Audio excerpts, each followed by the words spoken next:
Hello everyone, मैं आशा करती हूँ आप सभी ठीक होंगे। मैं काजल धामी आप सभी का स्वागत करती हूँ। मैंने आप लोगों के साथ सीटैट मैथ्स पेपर 2 की कंटेंट और प्रीवियस ईयर सीरीज यहाँ पे शुरू की थी, जिसके अंदर मैं आप लोगों के साथ आज डे 7 यहाँ पे डिस्कस करूँगी, जिसमें हम लोग यहाँ पे ट्राइंगल यानी कि त्रिभुज के अंदर एक बहुत इंपॉर्टेंट कॉन्सेप्ट जिसे आप कॉन्ग्रुएंस ऑफ ट्राइंगल के नाम से जानते हो, इस टॉपिक को डिस्कस करूँगी। अगर आप प्रीवियस ईयर पेपर खोल के देखते हैं तो कोई भी ऐसा पेपर सेट आपको देखने को नहीं मिलेगा जिसके अंदर ये टॉपिक ना पूछा गया हो। एक जो ट्राइंगल का जो बेसिक कॉन्सेप्ट होता है वो तो इंपॉर्टेंट है ही, इससे पहले वाले सेशन में मैंने आप लोगों के साथ वो कॉन्सेप्ट यहाँ पे डिस्कस किया था। इसके अलावा ये जो कॉन्ग्रुएंस ऑफ ट्राइंगल है, इसमें से अलग से ही क्वेश्चन यहाँ पे पूछे जाते हैं। तो चलिए एक एक कॉन्ग्रुएंसी को मैं आपके साथ एक एक करके यहाँ पे डिस्कस करती हूँ और इसके बाद मैं आपके साथ प्रीवियस ईयर क्वेश्चन यहाँ पे कवर करूंगी। इसके अलावा अगर आप मेरे साथ फर्स्ट टाइम यहाँ पे जुड़ रहे हैं तो यहाँ पर आप लोगों की सीटैट पेपर 2 मैथ साइंस की प्रिपरेशन होती है। साइंस की NCERT series, previous year series यहाँ पे चल रही है और मैथ्स की भी कंटेंट और प्रीवियस ईयर सीरीज में आपके साथ डिस्कस कर रही हूँ। अब देखिए यहाँ पे कॉन्ग्रुएंस शब्द को हमें समझना बहुत ज़्यादा जरूरी है। अब अगर मान के चलिए कि दो ट्राइंगल हैं और ये दोनों के दोनों त्रिभुज की जो मान के चलिए कि ये जो साइड है ये आपस में बराबर है, इसके अलावा दूसरी साइड भी आपस में बराबर है और तीसरी साइड भी आपस में बराबर है, तो ऐसे केस में अगर मैं इसका नाम दे दूं ए बी सी, इसका दे दूं पी क्यू आर, तो हम इसके बीच में क्या सिंबल लगाएंगे? ये सिंबल लगाएंगे जिसको बोलते हैं कॉन्ग्रुएंसी का। इसका मतलब क्या है कि ये जो ए बी सी ट्राइंगल है ये कॉन्ग्रुएंट है किसके? पी क्यू आर के। और कौन सी कॉन्ग्रुएंसी है? एस एस एस, यानी कि इनकी सभी भुजाएं कैसी हैं? एक दूसरे से समानांतर है। इसका मतलब क्या है कि ये जो पी क्यू आर है इसको अगर मैं उठा के यहाँ पे ए बी सी के ऊपर रखूँ तो ये अच्छे तरीके से ओवरलैप हो जाएगा। जैसे हमारा एक हाथ दूसरे हाथ से हो जाता है, एक सॉक्स का पेयर दूसरे सॉक्स से हो जाता है, तो यहाँ पर कॉन्ग्रुएंसी क्या होती है? जब दो जो शेप हों वो एक दूसरे के सिमिलर हों। अब यहाँ पे कॉन्ग्रुएंसी जरूरी नहीं कि सिर्फ साइड के आधार पर हो। अगर तीनों की तीनों साइड आपस में बराबर हैं, दो अलग अलग त्रिभुज की, दो अलग अलग ट्राइंगल की, तो वहाँ पे एस एस एस कॉन्ग्रुएंसी होती है। बट अगर एक ऐसा केस आ जाए जिसमें मान के चलिए कि एक ऐसा ट्राइंगल है जिसमें दो साइड आपस में बराबर हो, जैसे कि मान के चलिए ये वाला साइड और ये वाला साइड आपस में बराबर है और ये वाला साइड और ये वाला साइड आपस में बराबर है, तो दो साइड हो गया, एक ये वाला एक ये वाला, और इन दोनों के बीच में यहाँ पे ए लिखा हुआ है। ए का मतलब होता है एंगल यानी कि कोण।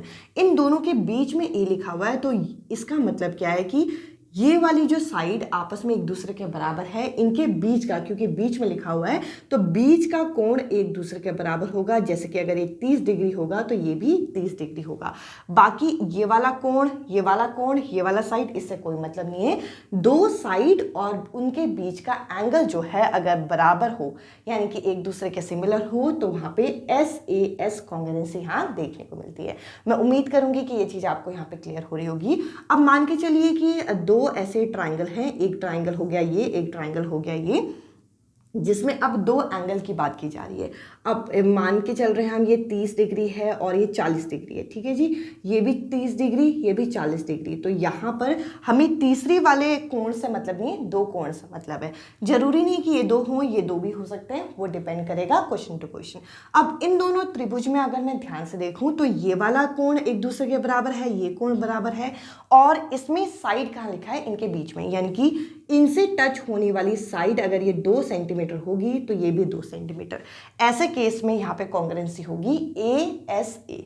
अब अगला केस क्या है कि दो एंगल और एक साइड, ये दो एंगल यहाँ पे हम बना के देख रहे हैं। जैसे कि एक ट्राइंगल है, दूसरा ट्राइंगल है, जिसमें एक एंगल ये हो गया, दूसरा एंगल ये हो गया। ये आपस में अगर बराबर है और साइड अलग से आपको लेनी है तो साइड अलग से आप इस तरीके से यहाँ पे, या ये वाली साइड आप ले सकते हैं जो कि आपको थर्ड साइड पे लेनी है। तो ऐसे केस में क्या होगा? ए ए एस कॉन्ग्रुएंसी होगी। अब अगला है R H S. R H S में क्या होता है कि आपके दो ट्राइंगल है, मान के चलिए एक ट्राइंगल ये, एक ट्राइंगल ये। अब ये दोनों की कॉन्ग्रुएंसी किस पर निर्भर करेगी, 90 डिग्री के एंगल पर निर्भर करेगी। अगर ये 90 डिग्री से यहाँ पे एक दूसरे से सिमिलर है तो इसे हम क्या कहते हैं, RHS कॉन्ग्रुएंसी बोलते हैं, जब आपके दोनों त्रिभुज में एक साइड क्या हो, 90 डिग्री हो। अब आप कहेंगे ये कॉन्सेप्ट तो बहुत ईजी है, बट इस कॉन्सेप्ट से रिलेटेड जो क्वेश्चन आपसे पूछे जाते हैं वो मैं अभी आपके साथ डिस्कस करूंगी। और अगर आपको दो ट्राइंगल दे दिए तो मैं उम्मीद करूंगी कि किस तरीके से कॉन्ग्रुएंसी पता चलती है वो आपको पता चला होगा। तीनों साइड आपस में बराबर हो तो SSS, इसके अलावा दो साइड उनके बीच का अगर कोण बराबर हो तो SAS, दो एंगल और उनके बीच का साइड बराबर हो तो यहाँ पे ASA, इसके अलावा दो एंगल के बाद जो तीसरा साइड है वो बराबर हो तो AAS, और अगर दोनों यहाँ पे त्रिभुज में कोई एक साइड 90 डिग्री हो तो उसमें RHS। तो ये 5 कॉन्ग्रुएंसी आपको पता होनी चाहिए। जो भी क्वेश्चन हम सॉल्व करेंगे उनमें इन पांचों कॉन्ग्रुएंसी में से किसी एक को यहाँ पे यूज करेंगे। मैं एक एक क्वेश्चन आपके साथ डिटेल में यहाँ पे डिस्कस करूंगी। और जैसा कि मैंने बोला कि यहाँ पर आप लोगों को पेपर 2 मैथ साइंस की क्लासेस मिल जाएंगी। मैथ्स और साइंस आपको पता है कि 30+30 यानी कि पूरे 150 में से आपको 60 मार्क्स का कंटेंट यहाँ पे आपको इजीली अवेलेबल होगा। बाकी जो क्लासेस हैं इनके लिंक मैं आप लोगों के साथ टेलीग्राम ग्रुप पे शेयर करती हूँ ताकि आप लोगों को क्लासेस को सर्च करने में दिक्कत ना हो, और प्लेलिस्ट तो मैंने ऑलरेडी यहाँ पे बना दी है। अब चलिए इस टॉपिक के प्रीवियस ईयर क्वेश्चन यहाँ पे डिस्कस करते हैं ताकि ये टॉपिक आपका अच्छे तरीके से कंबाइन हो। अब हम यहाँ पे कॉन्ग्रुएंसी से बेस्ड कुछ क्वेश्चंस यहाँ पे डिस्कस करते हैं। तो देखिए पहला क्वेश्चन आप यहाँ पे देख सकते हैं कि दो ट्राइंगल हमें दे रखे हैं और इन दोनों ट्राइंगल को हम फटाफट यहाँ पे बना लेते हैं। और मैंने यहाँ पे ये चीज बना ली। एक ट्राइंगल दे रखा है ABC और एक ट्राइंगल दे रखा है FED। तो देखिए यहाँ पर ये बोल रखा है कि ये दोनों ट्राइंगल कॉन्ग्रुएंट है, इनमें से कौन सी कंडीशन यहाँ पे सही होगी। तो पहली कंडीशन में बोल रखा है कि AB जो होगा वो DE के बराबर होगा, AB जो होगा DE के बराबर नहीं होगा, ये यहाँ पे EF के बराबर होगा। तो इस हिसाब से ये वाला तो यहाँ पे पेयर गलत हो जाएगा। इसके अलावा दूसरा पेयर में बोल रखा है कि BC जो होगा वो EF के बराबर होगा, BC जो होगा ये किसके बराबर होना चाहिए, ये DE के बराबर होना चाहिए। तो ये कंडीशन भी यहाँ पे फुलफिल नहीं होगी। इसके अलावा यहाँ पे एंगल B जो है वो एंगल E के बराबर होगा, एंगल B जो है एंगल E के बराबर होगा, ये कंडीशन यहाँ पे सही है, तभी ये कॉन्ग्रुएंट होंगे। और यहाँ पे अगली कंडीशन में बोल रखा है कि एंगल C जो है वो एंगल F के बराबर होगा, जबकि एंगल C जो है वो एंगल D के बराबर होना चाहिए। तो यहाँ पर हम लोगों को ये चीज़ क्लियर हो गई कि हम लोगों को ये अगर ये दोनों ट्राइंगल कॉन्ग्रुएंट है तो इनके साइड्स बराबर होंगे, इनके एंगल एक दूसरे के इक्वल होंगे। तो इस हिसाब से यहाँ जो करेक्ट पेयर बनेगा वो बनेगा कि एंगल B जो है एंगल E के बराबर होगा। इस क्वेश्चन का C जो ऑप्शन है ये करेक्ट आंसर है। अब चलिए मैं आप लोगों के साथ नेक्स्ट क्वेश्चन यहाँ पे डिस्कस करती हूँ। नेक्स्ट क्वेश्चन में बोल रखा है कि दो ट्राइंगल है, तो फटाफट दो ट्राइंगल हम यहाँ पे बना लेते हैं ABC, और दूसरा ट्राइंगल यहाँ पे बनाते हैं हम जो दे रखा है यहाँ पे DEF। अब देखिए ये दोनों ट्राइंगल में कुछ चीजें हमें बता रखी हैं कि AB जो है किसके बराबर है, ये आपका DE के बराबर है। तो AB DE के बराबर है। AC जो है वो आपका EF के बराबर है, यानी कि AC जो है वो EF के बराबर है। तो इसलिए हमने दो ऐसे लाइन्स यहाँ पे डाल दी ताकि हम लोग कंपेयर कर सकें। इसके अलावा BC जो है ये DF के बराबर है, तो BC में 3 लाइन मैंने यहाँ पे बना दी और ये DF के बराबर है। तो यहाँ पर हमें जो तीनों चीज़ें दे रखी हैं वो आपको साइड दे रखी हैं। तो अगर यहाँ पे पूछा जाता है कि इसमें कौन सी कॉन्ग्रुएंसी बैठेगी तो आप SSS कॉन्ग्रुएंसी बोलोगे। क्यों? क्योंकि तीनों की तीनों साइड जो हैं वो एक दूसरे के इक्वल है। अब इस हिसाब से अगर हम ट्राइंगल देखें कि कौन सी चीज़ किसके बराबर है तो ABC किसके कॉन्ग्रुएंट होगा, ये आपको यहाँ पे चारों ऑप्शन में से एक को यहाँ चुनना है। तो आप मुझे बताइए कि AB जो है वो एक्चुअल में क्वेश्चन में जो चीजें गिवन है उसके अकॉर्डिंग किस वाली साइड के बराबर है। तो आप कहेंगे कि AB जो है वो DE के बराबर है, ये इस क्वेश्चन में बोल रखा है। तो यहाँ पर आपको पहला ऑप्शन और ये जो आपका D ऑप्शन है ये तो कट जाएगा। अब ये जो AB है वो DE के बराबर भी हो सकता है, ED के बराबर भी हो सकता है। मतलब यहाँ पे हम DE भी लिख सकते हैं और ED भी लिख सकते हैं। तो इन दोनों ऑप्शन में से कौन सा ऑप्शन सही होगा वो हमें चेक करना है। तो AB के अलावा हम लोगों को क्वेश्चन में और क्या दे रखा है, AB के अलावा हम लोगों को यहाँ पे BC भी दे रखा है। BC किसके बराबर है, BC आपका DF के बराबर है। तो BC जो है वो DF के बराबर है, इस ऑप्शन में मिल रहा है या इस ऑप्शन में मिल रहा है। तो BC जो है DF के बराबर है, आपको इस वाली साइड में मिल रहा है। मैंने इस क्वेश्चन को कैसे सॉल्व किया, मैंने देखा कि सारे ऑप्शन में आपको क्या चीजें दे रखी हैं। सारे ऑप्शन में आपको दे रखा है कि ए बी सी किसके कॉन्ग्रेंट है वो आपको निकालना है।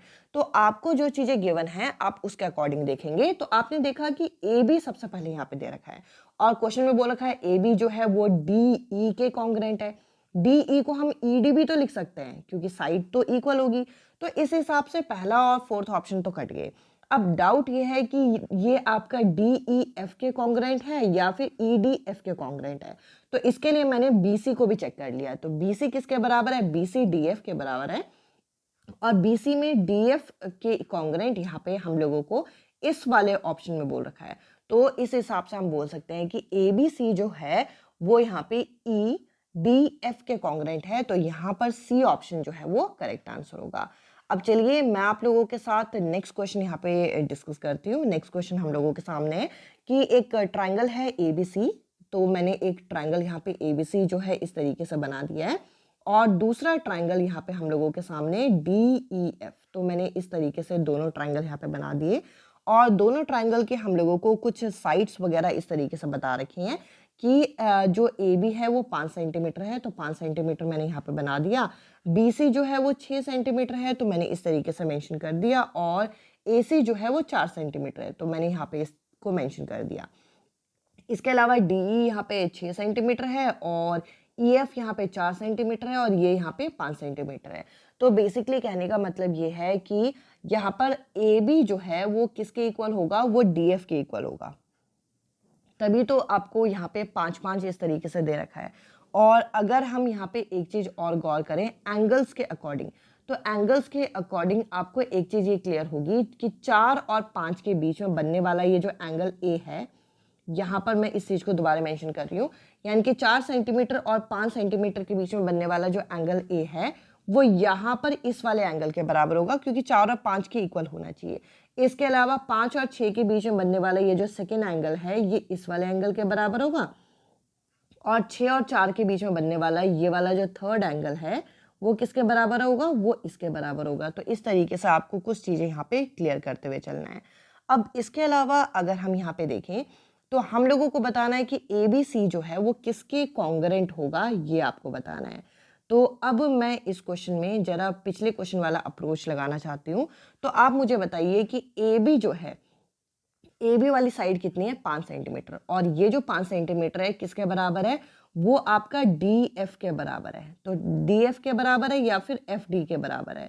तो इस हिसाब से यहाँ पे पहला और जो दूसरा ऑप्शन है वो तो कट जाएगा। इस क्वेश्चन का आंसर या तो सी होगा या फिर डी होगा, यानी कि यहाँ पे डी एफ ई होगा या फिर एफ डी ई होगा। तो इस हिसाब से मैं फिर से बी सी को यहाँ पे चेक करना चाहूँगी। तो बी सी कितना है, 6 सेंटीमीटर और ये जो 6 सेंटीमीटर है वो डी ई के बराबर है और डी ई कहाँ दे रखा है, हमें इस ऑप्शन में दे रखा है। तो ए बी सी किसके कॉन्ग्रेंट होगा, ये होगा एफ डी ई के और ये आपको कौन सा ऑप्शन मिल रहा है, ये आपको फोर्थ ऑप्शन मिल रहा है। तो इस तरीके से हम इस कॉन्ग्रेंसी बेस्ड जो क्वेश्चन होते हैं इसमें हम अप्रोच लगाते हैं। अब यहाँ पे हमें फिर से 2 ट्रायंगल दे दिए तो मैं आप लोगों के लिए 2 ट्रायंगल यहाँ पे बना रही हूँ। और अगर आप एक पेपर सेट में या फिर एक वीडियो के अंदर 5 से 6 क्वेश्चन अगर आप देख रहे हैं तो वो अलग अलग साल में पूछे गए क्वेश्चन है। क्योंकि देखिए प्रैक्टिकली ये चीज़ पॉसिबल नहीं है कि एक ही पेपर में एक ही टॉपिक का या एक ही टाइप के 3-4 क्वेश्चन पूछे जाए। तो यहाँ पर एक पेपर में अगर आपको एक टॉपिक का एक क्वेश्चन भी मिल रहा है तो आप अगर 5-6 क्वेश्चन कर रहे हैं तो अलग अलग पेपर सेट से कर रहे हैं। यहाँ पे हमें बोल रखा है कि ए बी सी जो है वो डी ई एफ के आपके कॉन्ग्रेंट है और ए बी जो है ये किसके बराबर है, ये आपका डी के बराबर है। ए सी जो है ये यहाँ पे ई एफ के बराबर है और यहाँ पर हम लोगों को जो डी एफ या फिर एफ डी जो दे रखा है वो यहाँ पे किसके बराबर है, यहाँ पे बी सी के बराबर है। तो इस तरीके से मैंने मेंशन कर दिया। आपको ये बताना है कि डी ई एफ अब किसके कॉन्ग्रेंट है, यानी कि दूसरा वाला ट्राइंगल किसके कॉन्ग्रेंट है। तो यहाँ पे मुझे बताइए कि ये जो डी ई है, ये जो सेकेंड वाला ट्राइंगल है, इसमें ये जो डी ई है, डी ई वाली साइड किसके बराबर है, ए बी के बराबर है। तो यहाँ पर आंसर में या तो ए बी होगा या तो बी ए होगा। तो बाकी जो ऑप्शन हमें दे रखे हैं वो तो आप इस तरीके से कट कर लीजिए, यानी कि आंसर में आपको ए बी सी मिल सकता है जो कि आपको पहले ऑप्शन मिल रहा है, या फिर आपको बी ए सी मिल सकता है। अब मुझे बताइए कि ई एफ जो है, EF वाली साइड जो है ये आपका किसके बराबर है, तो EF वाली साइड तो AC के बराबर है, और AC हमें कहाँ दे रखा है, ये हमें BAC में दे रखा है। तो इस हिसाब से इस क्वेश्चन का बी जो ऑप्शन है ये करेक्ट आंसर होगा। और एक तरीके के क्वेश्चन करने के लिए मैं आपको एक ही टाइप का अप्रोच दूंगी, एक से ज्यादा अप्रोच नहीं दूंगी। इसके अलावा यहाँ पे देखिए, यहाँ पे हम लोगों को बोल रखा है कि दो ट्राइंगल है ABC और यहाँ पे ADB। इस क्वेश्चन को तो हम पूरा सॉल्व भी नहीं करेंगे। अब देखिए यहाँ पे बोल रखा है पहले वाले ट्राइंगल का एंगल C और दूसरे वाले ट्राइंगल का एंगल D जो है वो 90 डिग्री है, और 90 डिग्री जो होते हैं वो RHS कॉन्ग्रुएंसी दिखाते हैं। कॉन्ग्रुएंसी रूल आपसे पूछ रखा था, तो आप इस क्वेश्चन को तो ओरली भी सॉल्व कर सकते हैं। इस क्वेश्चन का बी जो ऑप्शन है ये करेक्ट आंसर होगा। इसके अलावा देखिए नेक्स्ट क्वेश्चन में भी आपको यहाँ पे कॉन्ग्रुएंसी बतानी है, और जिस अप्रोच से मैंने आप लोगों को कॉन्ग्रुएंसी बताई आप उसी अप्रोच को ट्राई कीजिए। इस क्वेश्चन का आंसर बताइए कि आप लोगों का इस क्वेश्चन का आंसर क्या होगा। और साथ ही साथ इसी तरीके का एक और क्वेश्चन है, ये क्वेश्चन मैं आप लोगों के साथ सॉल्व करती हूँ। आप लोग मेंशन कर देना कमेंट सेक्शन में कि सेकंड लास्ट क्वेश्चन का क्या आंसर है। अब यहाँ पे हम लोगों को दो ट्राइंगल दे रखे हैं, दोनों ट्राइंगल हम फटाफट यहाँ बना लेते हैं। एक दे रखा है ABC और एक दे रखा है DEF। तो मैंने आप लोगों के लिए यहाँ पे ये ट्राइंगल बना दिए, और बोल रखा है कि एंगल C जो है एंगल F के बराबर है, तो मैंने मेंशन कर दिया। अगर ये ट्राइंगल बराबर है तो एक और चीज़ यहाँ पे हमें बोल रखा है कि AC जो है वो आपका DF के बराबर है, और BC जो है ये आपका EF के बराबर है। ये क्वेश्चन में हमें ये चीज़ें मेंशन की गई है। और AB जो है वो 2x - 1 है, और DE जो है ये 5x - 4 है। ये चीज़ें हमें मेंशन की गई है। तो देखिए कॉन्ग्रुएंसी रूल ये बोलता है कि अगर ये एंगल जो है वो एक दूसरे के बराबर है, ये साइड एक दूसरे के बराबर है, तो थर्ड साइड भी एक दूसरे के बराबर होगी। और इस हिसाब से हम ये बोल सकते हैं कि 2x - 1 जो है ये यहाँ पे 5x - 4 के बराबर होगा। तो इस हिसाब से x को अगर हम सॉल्व करें तो यहाँ पे आ जाएगा -3x, और यहाँ पे आ जाएगा -3, क्योंकि मैंने नंबर्स को एक साइड शिफ्ट कर दिया, x को एक साइड। x यहाँ पे सॉरी माइनस से माइनस कट जाएगा, और x को अगर आप यहीं रहने देंगे, नंबर को उधर शिफ्ट करेंगे, तो x की वैल्यू जो है वो 1 आ जाएगी, जो कि आपको डी ऑप्शन में दे रखा है। अब आज के सेशन के अंदर आप लोगों को इस क्वेश्चन का आंसर बताना है। सेकंड लास्ट क्वेश्चन का आंसर यहाँ पे क्या होगा, और कमेंट सेक्शन में आप बताइएगा। मैं उम्मीद करूंगी कि ये सेशन आपको पसंद आया होगा। आज के इस सेशन में इतना ही। अब मैं आपसे मिलती हूँ अगले सेशन में अगले टॉपिक के साथ। Bye bye, take care.